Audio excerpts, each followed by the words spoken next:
80 በመቶ የሚሆነው ኢትዮጵያዊ ምግብን ለማብሰል ለኃይል ምንጭነት የሚጠቀመው እንጨትን እንደሆነ መረጃዎች ያሳያሉ። ይህም ከጊዜ ወደ ጊዜ የሚጨፈጨፈውን ዛፍ ተከትሎ እንደ ሀገር የደን ሽፋን እንዲቀንስ አድርጎት ቆይቷል። ከለውጡ ወዲህ ግን ለደን ጥበቃ ልዩ ትኩረት ተሰጥቶ ተሰርቷል። ለዚህም የአረንጓዴ አሻራ ደግሞ አንዱ ማሳያ ተደርጎ ይነሳል። የግብርና ሚኒስቴር መረጃ እንደሚያሳየውም የአረንጓዴ አሻራ ስራ እንደ ሀገር 3 በመቶ ደርሶ የነበረውን የደን ሽፋን ወደ 23.6 በመቶ ለማድረስ አስችሏል። ይህ ብቻ አይደለም። ባለፉት ዓመታት ለተለያዩ ስራዎች በየዓመቱ ይጨፈጨፍ የነበረውን የደን ጭፍጨፋ መጠን ለመቀነስ በተከናወኑ ስራዎች የተመዘገበው ለውጥ ቀላል የሚባል አይደለም። የዓመታዊ የደን ጭፍጨፋ ምጣኔ የነበረው 100,000 ሄክታር 100,000 ሄክታር በዓመት ይጨፈጨፋል። ይሄ ትልቅ ውድመት ነው። በእውነት ሆን ብሎ ለጥፋት ሆን ብሎ ለቃጠሎ የሚደረገውን ሙሉ ማስቆም ተችሏልና አሁን ያለው የደን ጭፍጨፋ ምጣኔ 27,000 ሄክታር ነው። 27,000 ሄክታር ነው በዓመት። ይህንን መሰል ውጤት እንዲመዘገብ መንግስት ከተከተላቸው መንገዶች ውስጥ አንዱ ማህበረሰብን በባለቤትነት ማሳተፍ ነው። በተለያዩ ጊዜያት የሚተከሉ ችግኞች ዛፍ ሆነው የደን ሽፋን እንዲያሳድጉ ከማድረጉ ባለፈ በዘፈቀደ የሚጨፈጨፈውን ደን እንዲጠበቅ ያስቻለ ውጤት ማምጣት አስችሏል። ቀደም ሲል እኮ ባለቤት ስላጣ ነበረ ጭፍጨፋው እየጨመረ የሚሄደው። ዜሮ ማድረግ ተችሏል ማለት ባንችልም አሁን በእጅጉ የቀነሰበት ነው። ምክንያቱም እነዛ የተደራጁት ማህበራት ያንን ቦታ እየጠበቁ እያለሙ አንደኛ በዘላቂነት እንዲጠበቅ፣ ሁለተኛ እነሱ በዘላቂነት እንዲጠቀሙ ያደረገ ትልቅ አሰራር ተቀይሶ እየተሰራ ስለሆነ በዚህ በኩል በከፍተኛ ሁኔታ ቀንሷል።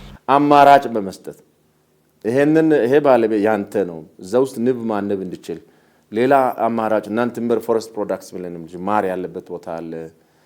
እንዲሁም ደግሞ ቅመማ ቅመም የሚገኙበት አለ። እጣንና ከርበን የሚገኝበት አለ። በወጣቶችን በማህበር አደራጅተን እነዚህን ምርቶች የሚሰበስብበት የሚገበይበት ሌሎች አማራጭ ኦፍ ፋርም ኤምፕሎይመንትስ የአማራጭ የስራ ዕድሎችን በመፍጠር መታደሪያ አማራጮችን በመስጠት ደን እንዲጠበቅ ለማድረግ ተችሏል። 80 በመቶ የሚሆነው ኢትዮጵያዊ የምግብ ማብሰያ የኃይል ምንጩ እንጨት በሆነበት ሀገር ውስጥ የመፍትሄ መንገድ ካልተበጀለት ጥብቅ የሆነው ደን ሁሉ ለጭፍጨፋ ተጋላጭ ይሆናል። እናም ለዚህ ችግር ዘላቂ መፍትሄ ሊያበጅ ያለ በአርሶ አደሩ የማሳ ጥግ የሚገኝ ቦታን ሁሉ በአረንጓዴ ልማቱ ዘመቻ ተደራሽ በማድረግ የማገዶ ፍጆታውን ከዚያ እንዲሸፍን አስቻይ ስራ ተከውኗል። በአጎራባች በእርሻዎች በማሳዎች ድንበር በአርሶ አደሩ ጓሮ በአርሶ አደሩ ለእንጨትና ለሳር አንዳንድ ደቡብ ብትሄዱ አሁን ለሳርና ለእንጨት ብሎ ትንሽዬ መሬት ያስቀምጣል። እዛ ላይ እኛ ችግኝ እንተክልለታለን። 2 ዓመት ሲቆይ ችግኙ ለማገዶ ይደርስለታል፣ ለቤት ግንባታ ይደርስለታል። በዚህ ደኑ ጥብቅ ደኑ እንዲተርፍ ማድረግ ችለናል። እንደ ሀገር በዓመት የሚያስፈልገውን የማገዶ እንጨት መጠን መቀነስ የሚያስችል ዘመናዊ አሰራር መተግበሩ ደግሞ ሌላኛው የደን ሽፋንን ለማሳደግ ብሎም የሚጨፈጨፈውን ደን መጠን ለመቀነስ ካስቻሉ ስራዎች መካከል ተጠቃሽ ነው። ኢትዮጵያ 80% ቅድም ባልኩት አግባብ በዓመት እስከ 152 ሚሊዮን ኩቢክ ሜትር እንጨት ትፈልጋለች ለማገዶ ብቻ።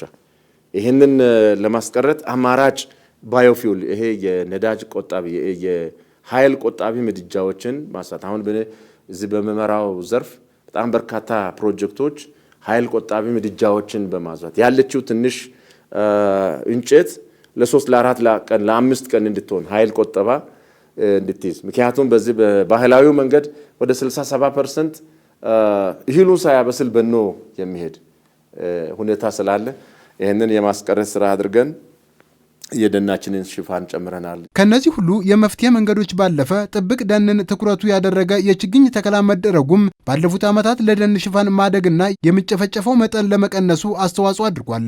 በዚህ መንገድ ነው ሀገር በዘርፉ ትልቅ ስኬት ያስመዘግበችውም። የህብረተሰብ ደን ሊሆን ይችላል፣ የመንግስት ጥብቅ ደን ሊሆን ይችላል።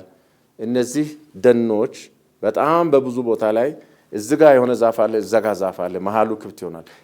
ክፍት ቦታዎች ላይ ተከላ እናካሄዳለን። ይሄ ኢንሪችመንት ፕላንቲንግ ይባላል።